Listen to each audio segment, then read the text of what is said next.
ሸይጣን ፍላጎቱን ታውቂያለሽ እህቴ? ሂጃብሽን አውልቀሽ ከጠንሽ ከሆነ ሰላትተሽ ከሆነ መጥፎ ነገር ላይ ተቀምጠሽ ከሆነ አንቺ የሁሉ ዘለሽ የሁሉ ጨፍረሽ አሁን ስትመጪ አታፍሪም? ተስፋ አስቆርጦ ሙሉ ለሙሉ ከጀነት እንድትርቂ ነው የሚፈልገው። አላህስ ምን እያለ ነው? ተስፋ አትቁረጪ፣ አብሽሪ፣ ነይ እምርሻለሁ እያለች ነው እህቴ። አላህ እጁን ዘርግቶ እየተቀበለች ነው።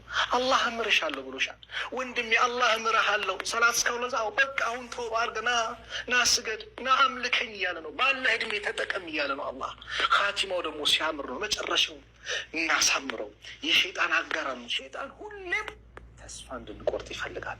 ለዚህ ነው ከዑለማዎቹ ሰው ጭንቀት ባለበት ላይ በጣም ህመም ላይ ሲመጣ ረጃው ይብዛ ይላሉ። አላህ ይምረኛል የሚል ተስፋ ያምጣ።